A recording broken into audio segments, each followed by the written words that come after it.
Okay, we're in Romans chapter 11, starting verse 15.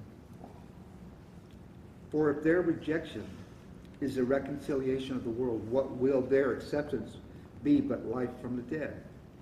And if the first piece of dough is holy, and the lump is also, and if the root is holy, the branches are too. But if some of the branches were broken off, and you, being a wild olive, were grafted in among them and became a partaker of them of the rich root of the olive tree, do not boast against the branches.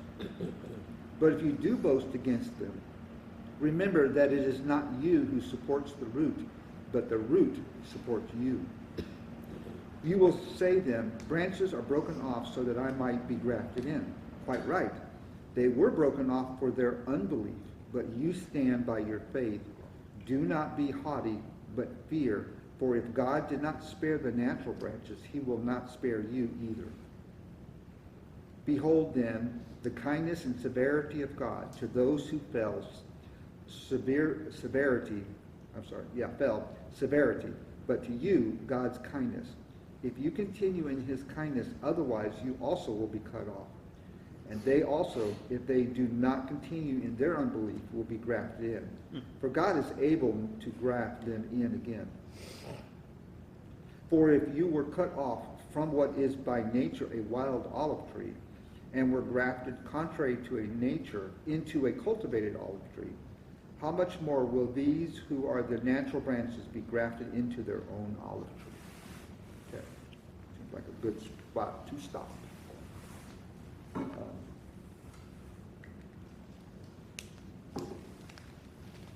We had been talking previously, at least last week, about the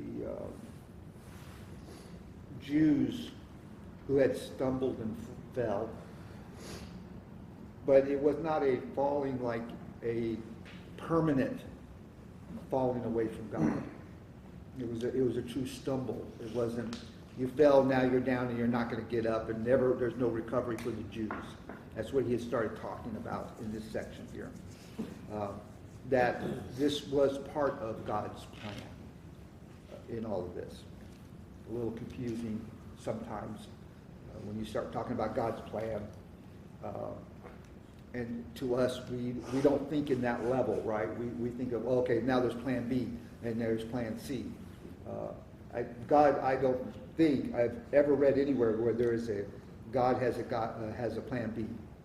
It's always been his plan, not even an A or B or C. It's his plan on that. And as Paul has been trying to get to this point here, and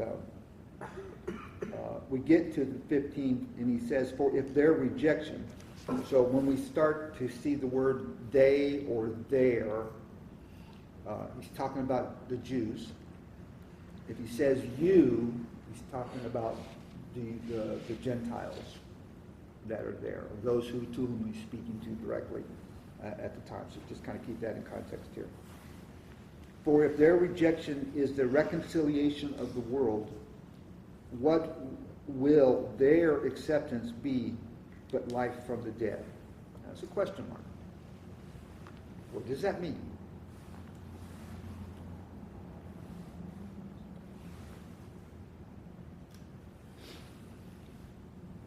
Well, he's drawn it. I think he's making an analogy, right? That it's because, like he said earlier, it's because of that rejection that we're grafted in. And if that is a great thing, how great is it going to be?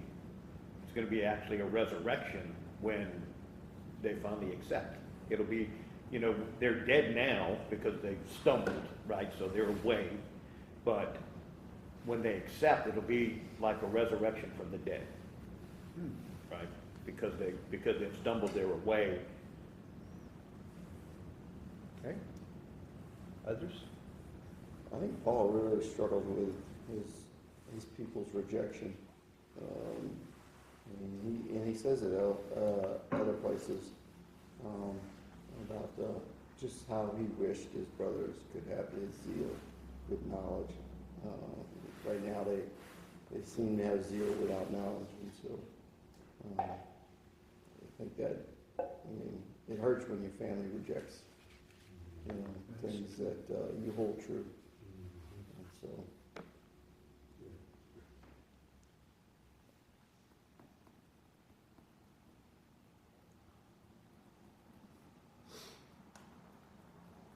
I don't have an answer, so that's what. Yeah. I mean, I think those are the points, and we already talked about how though Israel is primarily rejecting right now, and then, the Gentiles grafted in to the olive tree, there will be a time, there is yet still a play to happen with the Israels. God's not done with Jews, the people that he had called his special people long ago. There's still yet some future role for them. And this is primarily, we're talking toward the end times, the day of the Lord, during the tribulation. Right now, there's very few Jews accept or recognize Christ as the Messiah. Then there will be a big turning, and then a big percentage of them will, and then there will be a special role for them during the Millennial Kingdom as a priestly group. Kind of like the prodigal son. Kind of like the prodigal son. Right now they're away, but there's still a role. So even even the Jews that are over there right now, it's largely secular. There's very few. There's a few now, like Messianic Jews, but it's a very few. And I'm not even sure the ones that are there even like the Christian attention we give them on average. Except maybe some, some like it as a source of getting support and money and what have you, but not totally, politically, but it was a miracle that step already took place, reestablishing Israel in the homeland, even while they're in unbelief. So that's the key word. While they're still yet in unbelief, and then there's yet going to be a time, well, that's a stepping stone to what we see on down the road. I think we may need to clarify too that I think the Jews, maybe in the time that Paul is writing here, they're still practicing Judaism, right? Where we see now Jews, they're not practicing Judaism, right? Most of them are as secular can be. So I think maybe when we're comparing them to Jews today, they've gone a lot farther away than what Paul was addressing to the Jews at this time. They were still, keeping most of the traditions and things like that. I mean, we had a guy that was going to breakfast with us that's a believer now, but he was Jewish, and he couldn't even tell you the feast days of the Jews. They just, I think he knew one or two, maybe Just one or Passover. No, it wasn't even Passover. It was something else. But he went to Hebrew school and everything, but it was just like very, very, very secular. Still secular. And I think that's kind of the point when you read 16. I mean, we're going to get to 16, which kind of puzzles me off when you start thinking about it. We'll get there next week. Yeah. If you don't mind, though, let me say something that might be useful. It may not be necessary, but what I just said a minute ago, I believe to be correct. But where we have brothers that differ, we don't not get hostile or argumentative. And so there are brothers that are legitimate Christians, and like I'll give you the most prevalent example is, let's just say in round numbers, maybe a third of Baptists are what might be a classical Reformed Baptist, where they're Calvinistic, covenantal, and confessional, and particularly that middle C, the covenantal, they would be, most of them, if they're covenantal, would fall maybe more toward what you'd call a replacement theology or Yes. fulfillment theology. And they wouldn't really agree exactly with what I described a minute ago as far as Israel. They would say the church replaced Israel, Right. and every time from there forward.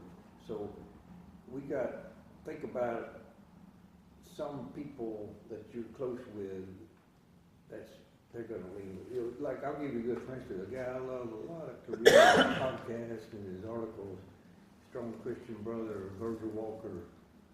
Yesterday, he was, you know, obviously he is all those I just described, and so he was kind of negative, he wasn't kind of, he was real negative on, you know, the U.S.'s support of Israel. But where he goes awry is, you know, he draws this incorrect conclusion that we approve of everything that Israel does. Right. I don't approve of everything Right. Israel does. Right. Anyway, without hijacking the class, let me just say, we ought not let a secondary be a primary.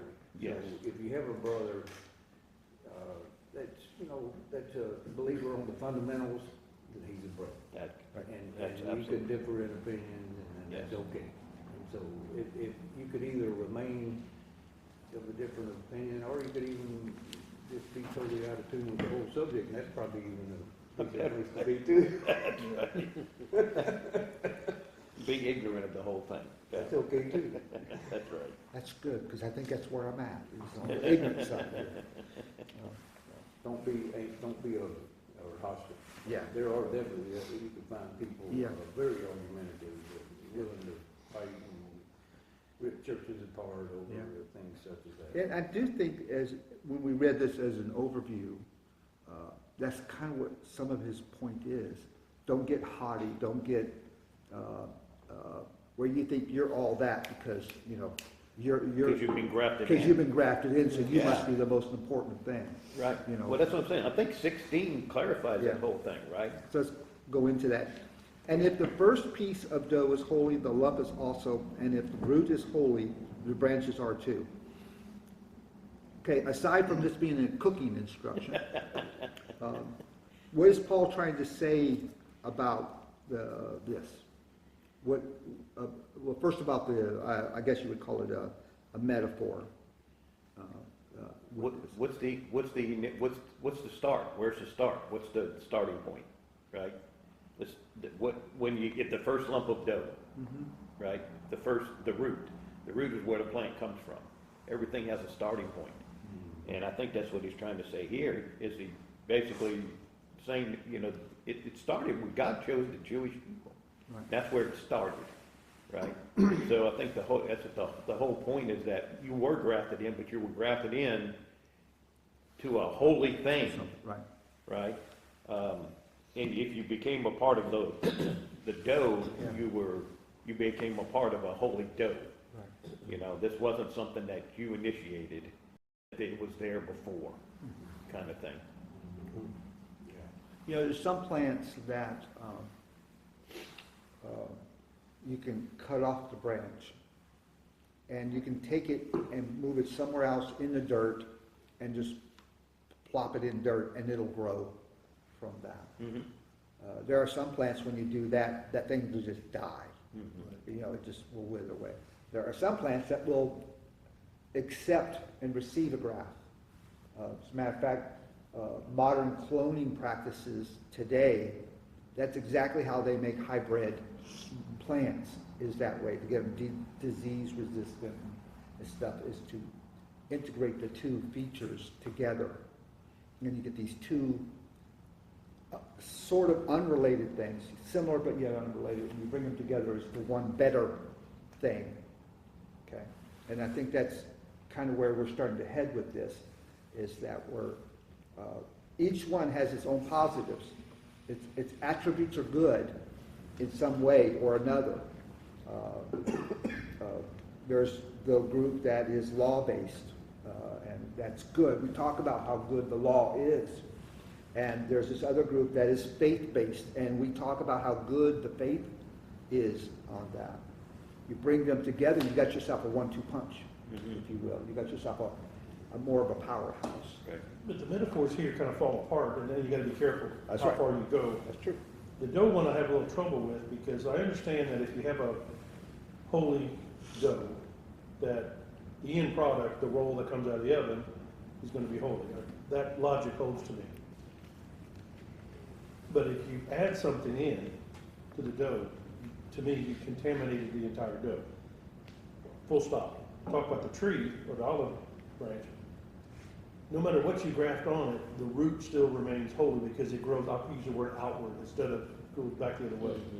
So the root always has the holiness, and if you graft something bad in, I mean good in or bad, either way, it'll grow on its own from that point forward, but the root is still holy. And I've got some citrus trees that I think all the good stuff have died off, and I've just got the old gnarly, thorny roots, and I'm trying to figure out if it's gonna survive. But it's the bad stuff, you know, and so with a olive branch, metaphor holds here completely to me, that you have a holy root, nothing can contaminate that root. What branch comes out depends on what's grafted in, good or bad, but the bad doesn't go backwards to unholy the root. You understand my logic? Yeah. It's like a check valve almost, I'm Yeah, yeah, mechanical. yeah. But where with the dough, you can contaminate it. So I have trouble with I've always had trouble with the dough analogy. But the tree, to me, fits Oh, perfectly. you sure about the dough? Well, yeah, if you add, that's the whole idea, there's plenty in here about when they talk about leaven, that unleavened, one piece of leaven can mess up. Yeah, but the entire dough. that's leaven. True, Right. true. That's leaven, but it's not dough. I don't know that if you add dough to dough, it contaminates the. Well, if you add unholy dough, I mean, that's my point, if you Well, add yeah, something yeah. in there that's not holy, it permeates and you've made the entire lump bad. There's One a- drop of arsenic in it would ruin the whole. Yeah, but what I think what you're adding here, and I mean, I know we're dickering over analogies, but I think what the analogy is saying here is that you're not adding unholy dough, you're not adding a branch that's a bad branch, Right. right? You're adding, these are people that are being grafted in because they want to be grafted in. Okay, fair enough, yeah, no, I Right? understand. So, you know, if they were evil people if it's leaven that you put in the dough, yeah, then it contaminates the dough. If it's a bad branch that's being grafted in, yes, that can do damage. But these are people that are coming back, but they're coming in, they're gonna be grafted into part of the family because they have a desire to be God. Including those that have left and come back. Yes, sure. Yeah, but because they, I forgot the word exactly, but they wanted to be part of it, Yeah, they have a desire their to, desire to know him, yeah. Matt? There's a cross-reference in Numbers 18 about the dough specifically, and you giving to God the first bit of the dough, and that's what's making the dough holy. It's so looking at the totality of it, what does it say? It says, of the first of your dough you shall present a loaf as contribution, like the contribution from the threshing floor, so shall you present it. So whenever I see that, and going back to this passage here, the dough I'm seeing is the nation of Israel as a whole. Even though there are branches that have fallen off, it's still holy to God. Like it's the core of it, kind of that root deal Yeah. that you're talking about. So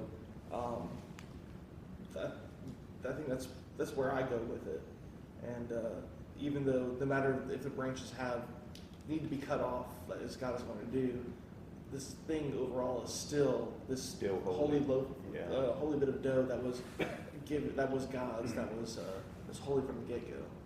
It's just kind of gone sideways a little bit, maybe more a little bit. So I wasn't really planning on spending a whole lot of time on that, but on this verse here, but is the dough, help me in understanding, is the dough like Israel?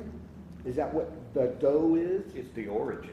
It's the origin. I think the point here is trying to make is the dough is like the root, right? The root is the origin, Yeah. Okay, right? And so the dough is like the root. So what is the origin?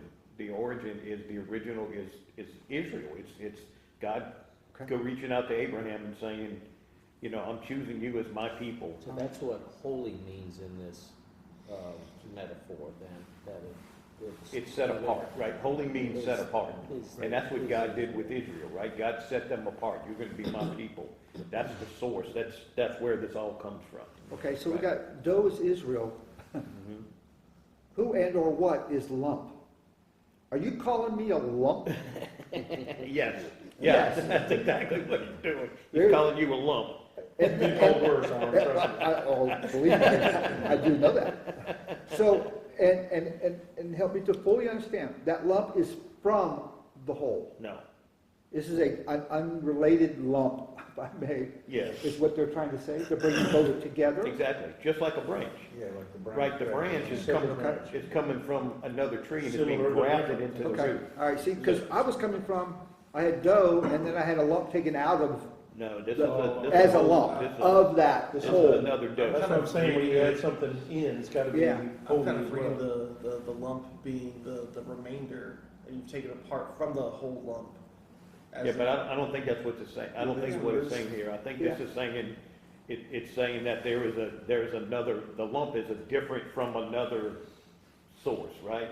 Just like the branch doesn't come from that tree. You don't cut, you know, it's not, it's referencing coming from another. Okay, I So can it's see the that. Gentiles, Yeah. it's the Gentiles coming into the root. It's the Okay. Gentiles being the other lump Yeah, being yeah, added to okay. Yeah, but Mickey, the read original it now root. with what they just said.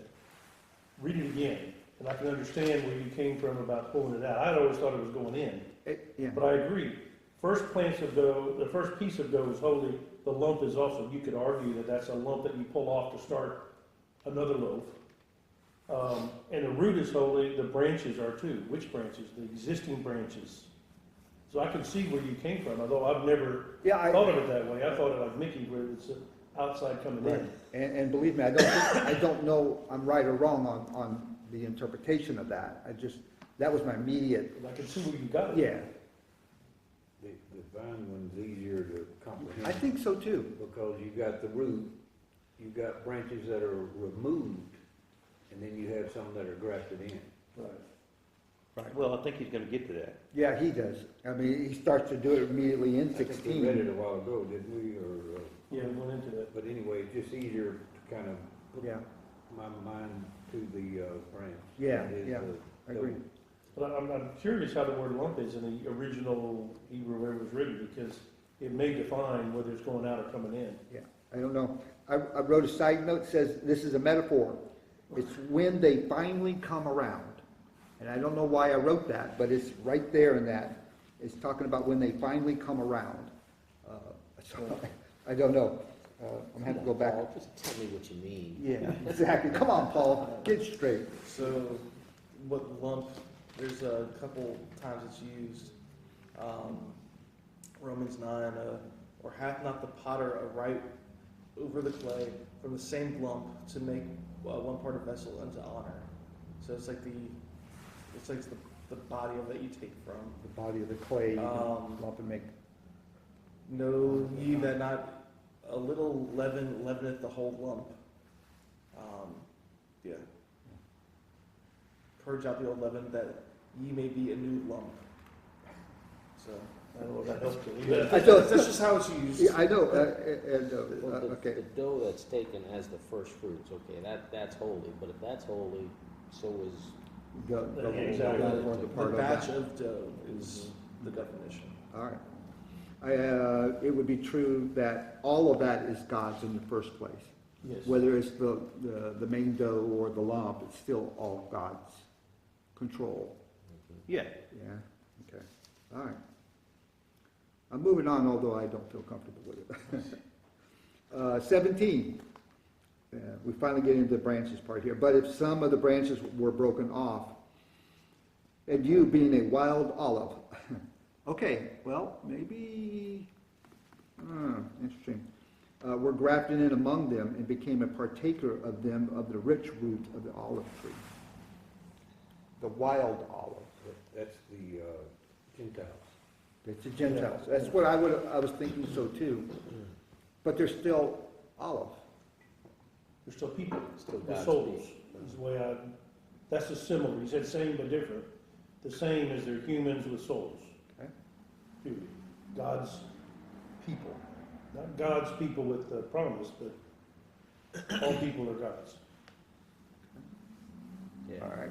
maybe not specifically the chosen people, but God's people. People, right. Hmm. Okay. Let's go on to 18, because it really is a continuation of a thought here. It's not the whole thought here. Where was that? We're grafted in among them. This is 17. And became a partaker of them of the rich root of the olive tree. Do not boast against the branches. Full stop. End of sentence. Why would he say that?